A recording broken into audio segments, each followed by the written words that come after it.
नमस्कार, TNI 24 में आपका स्वागत है। खबरों के साथ मैं हूं वर्षा सिंह और अब बढ़ते हैं आज की बड़ी खबर की ओर। पश्चिम बंगाल राज्य के मालदा जिले से खास खबर। पुरातन मालदा मंगलबाड़ी जीपी में आज 21 फरवरी अंतर्राष्ट्रीय मातृभाषा दिवस के अवसर पर पुरातन मालदा के बालातली क्षेत्र में एक स्वयंसेवी संस्था मानव मुक्ति परिषद के मुख्य कार्यालय का उद्घाटन हुआ। शुक्रवार को इस कार्यालय का उद्घाटन अलहाज मैकफेरुल इस्लाम साहब ने फीता काट कर किया।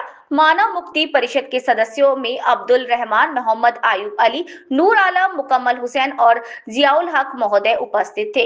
इस अवसर पर मानव मुक्ति परिषद के सचिव मोहम्मद मिसिदुल इस्लाम ने अपने भाषण में कहा, हम हमेशा लोगों के साथ हैं और समाज कल्याण से जुड़ी विभिन्न सेवाओं के लिए तत्पर रहेंगे। आने वाले दिनों में हम क्षेत्र के गरीब और असहाय लोगों की मदद के लिए आगे बढ़ते रहेंगे। हम हमेशा लोगों के साथ उनके सहयोग में खड़े रहेंगे। মানব মুক্তি পরিষদের পক্ষ থেকে কি কর্মসূচি আছে আপনাদের?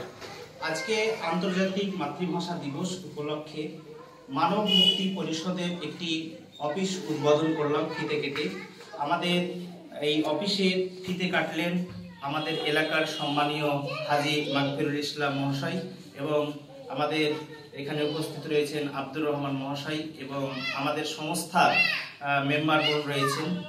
আজ আমরা আন্তর্জাতিক মাতৃভাষা দিবস উপলক্ষে গলাতলি এলাকায় একটি অরাজনৈতিক একটি সংস্থা মানব মুক্তি পরিষদ তার হেড অফিস আমরা ওপেন করলাম আজকে।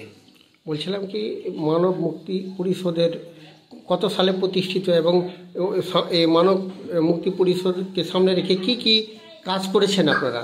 মানব মুক্তি পরিষদ 2019 সালে প্রতিষ্ঠিত হয়। আমরা এই সংস্থার মাধ্যমে